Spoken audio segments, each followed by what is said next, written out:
Buenos días, o buenas tardes o buenas noches, depende a qué hora me esté escuchando o viendo la gente con todas estas cositas. Vamos a ver. Muchas veces decimos en historia que la culpa de todo la tiene el siglo XIX, en plan jocoso, ¿vale? Pero mmm, vamos a dar una vueltecita a eso para explicarlo un poco por qué todo este tema del siglo XIX, de las culpas, etcétera, etcétera.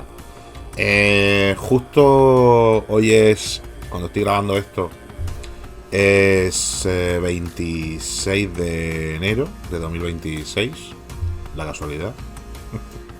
Y estaba grabando una cosa en la que hablo un poco de Alejandro Magno y el concepto que se tiene de él en Grecia, en la Grecia contemporánea, en contra de lo que se tenía en la Grecia clásica, ¿vale? Y porque me ha venido a la mente una imagen que tengo por aquí, vamos a ver, aquí.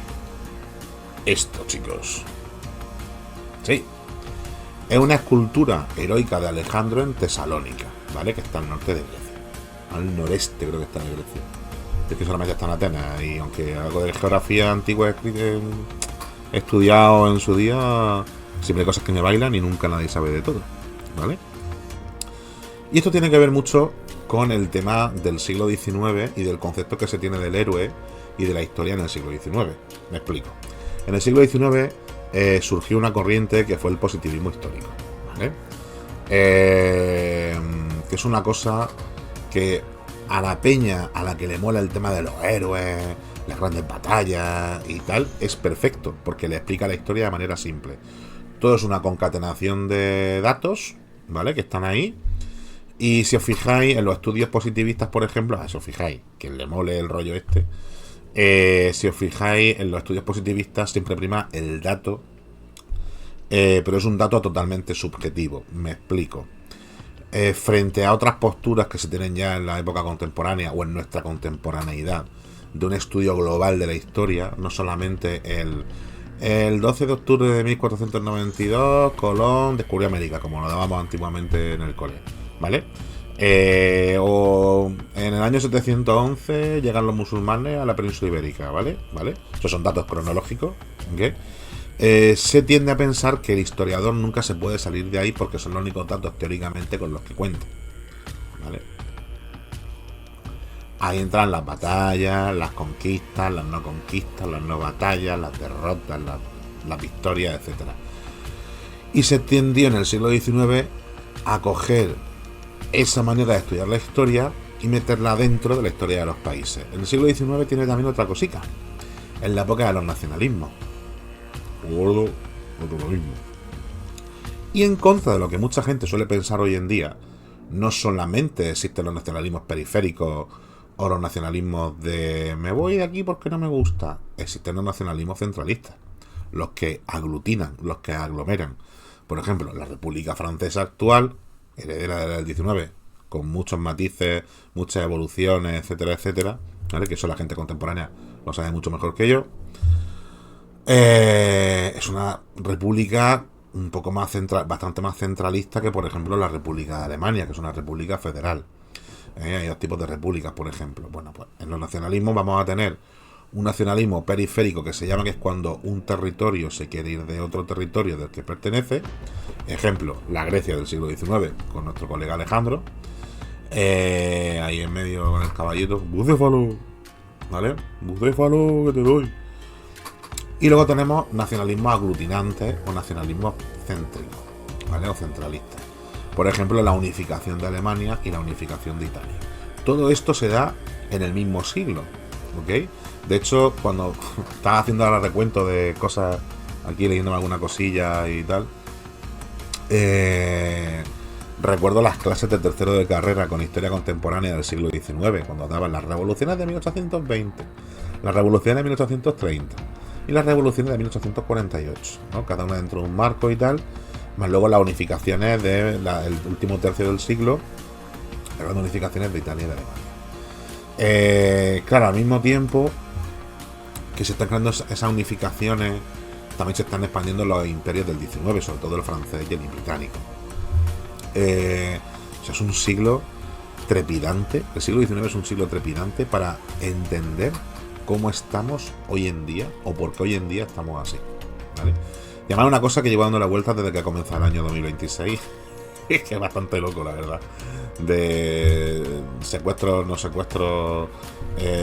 Bueno, a ver, gente opinando de todo en redes sociales siempre ha habido, hay y habrá.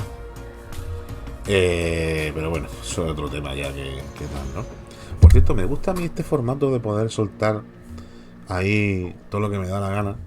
Porque estoy soltando un rollo que no sé cuánto durará sobre el positivismo histórico y cómo se utiliza la investigación en historia para fines políticos y tal. Sin la presión de, hostia, es un reel, no sé qué, no sé cuánto, qué tal. Que sí, haré un reel de esto, o varios. Pero luego tendréis el vídeo entero subido a YouTube, por si alguien quiere verlo tranquilamente. Y tal, bueno, no adelantemos acontecimientos. Como os digo, estamos en el siglo XIX, hay diversos tipos de nacionalismo, y esos nacionalismos van a coger y van a crear sus propios héroes. Por ejemplo, Alejandro es el héroe fundador de Grecia. Grosso modo, muy resumido. Pero en todas las naciones va a haber héroes o padres fundadores. En España y en Portugal tenemos a Viriato. Los franceses van a tener a Vercingetorix. Los alemanes unificadores van a tener a Arminio o Hermann. El de la batalla de Teutoburgo. Bueno, batalla. Eso se le puede llamar batalla. Vaya moce le dieron. Me cago en mi vida. El imperio inglés o el imperio británico va a tener a Boudica o Boadicea. Porque además va a coincidir. Esto es una cosa bastante curiosa. Y es que coincide que está gobernando la reina Victoria. Y que tienen una heroína unificadora inglesa que es Boudica. Entonces, claro, hay una. De hecho, en Londres, creo que está cerca del Big Ben, hay una escultura de Boudica, ¿vale? Además fechada, creo que a finales del reinado de la reina Victoria. La última vez que estuve por ahí fue hace unos pocos años. Entonces, Italia, bueno, Italia te van a decir que, bueno, está Julio César, Augusto, Trajano, Adriano, el uno, el otro de la moto. ¿Qué más quieres, no? Entonces, esa gente se va a inventar un pasado mítico, épico y maravilloso en el que todo era espectacular porque esa gente era la leche, ¿no? Para ellos. Y entonces se van a empezar a idealizar, porque los seres humanos necesitamos idealizar a gente. Si no, el fenómeno fan no existiría. De nada. Y eso está mal. ¿Vale? No digo que no te guste un grupo de música o no te guste en concreto un personaje de algo, ¿vale? Pero tienes que saber que todos somos seres humanos y que tenemos partes buenas y tenemos partes malas. Lo que pasa es que el positivismo solo va para la parte de no, este señor ha ganado exactamente 10 batallas, no sé qué, no sé cuánto, que tal. Pues esta es la hostia, es la leche. Da igual que dentro de esas 10 batallas aniquilara a 250.000 de personas, fueran esas batallas porque iba a conquistar territorio nuevo que le estaba quitando a gente que legalmente vivía ahí. Eso no les importa, solamente les importa el dato de que tal general romano ha ganado no sé cuántas batallas, ¿vale? Eso es el positivismo histórico. El positivismo histórico está muy bien porque hoy en día te lo coge gente de cierto sesgo ideológico y te lo utiliza para justificar sus políticas, básicamente. Quiero recordar cuando don Antonino en clase, el catedrático de historia antigua, del que ya he hablado algunas veces en algunos vídeos y tal, bueno, en algunas entrevistas incluso, nos decía aquello de tened cuidado con la gente que usa la historia como arma arrojadiza. De hecho, hace poco un compañero en un reel utilizaba también, como una historia de Instagram, utilizaba también el tema, estamos influenciados bastante por esa afirmación, y es cierta, ¿ok? En el positivismo histórico, supuestamente, un historiador se supone que no tiene ideología, que todo lo que escribe es abstrayéndose del mundo que le rodea, y eso es mentira. Todas las personas cuando escribimos tenemos un sesgo. Todas. Se te puede notar más, se te puede notar menos. Da igual. Lo vas a tener. Y en algún momento se te escapará. Porque cada persona concebimos el mundo de una manera diferente. ¿Ok? Entonces, con esas cositas hay que llevar bastante cuidado. ¿Quién comenzó con el rollo este del positivismo? Porque claro, aquí tenemos la escultura de Alejandro, ahí en Tesalónica, como el gran conquistador de Grecia. El positivismo lo comienza como corriente filosófica un señor llamado Comte. A ver, Alejandro, hasta luego. Ahora volvemos contigo. El señor Conte. ¿Comía el señor Conte Contesa? Nunca lo sabremos, ¿vale? Pero el positivismo se encargaría de decirte: sí, el 5 de noviembre de 1893, Auguste Comte comió Contesa, ¿vale? Eso es lo que te diría un positivista. ¿Vale ese dato para algo? No. Básicamente como algo curioso, como la anécdota de tu vida, de tal, ¿no? Pero realmente no tiene un fin dentro de la historia. A lo mejor tendría un fin si ese señor se hubiera tiborrado a Contesa y se hubiera muerto antes de tiempo. Pero entonces no habría desarrollado su teoría filosófica. Pero bueno, rollo, ¿vale? Entonces este señor un poco es el que comienza todo este tema, creo que a inicios del 19 y tal, ¿no? Luego vamos a tener, claro, escuelas que van a estar en contra de todo eso, ¿vale? Vamos a tener a Bertrand Russell y toda esta gente. Pero este señor es el que lo inicia. Y volviendo a Alejandrito, que me gusta ahí la figura de Alejandro. Una cosa que hay que tener en cuenta sobre Alejandro Magno y la época que le tocó vivir es que Alejandro, para muchos griegos, entre comillas, no era griego, porque era macedonio. ¿Ok? Y todo el mundo sabe que la Macedonia es un conjunto de frutas, no una sola. Bien, obviamos el chiste, pero esto es porque las polis griegas, bueno, primero tenemos que tener el concepto de que la idea que nos venden desde la Grecia actual o de la Grecia desde el siglo XIX es que Grecia siempre ha sido Grecia, y eso es mentira. Si nos fuéramos a la antigüedad veríamos que hay unas 300 polis griegas, ¿vale?, que lo que comparten más o menos es similar, un idioma y una religión, pero que cada una es un reino diferente, con una zona de influencia diferente, y que lo vamos a tener polis más importantes y polis menos importantes, pues como Atenas, Esparta, Tebas, ¿vale? Y de hecho, el siglo IV antes de Cristo, que es justo cuando empiezan a entrar aquí esta gente, o cuando entra esta gente, es un siglo de grandes cambios también, porque Atenas había perdido a finales del V su hegemonía en la Hélade. Tenemos a Esparta por ahí como una ciudad hegemónica, pero luchando con Tebas, que también se va a meter por ahí en medio, ¿ok? Y de repente unos señores de Macedonia dicen: uy, chavales, me toca a mí, ¿vale? Y es Filipo II.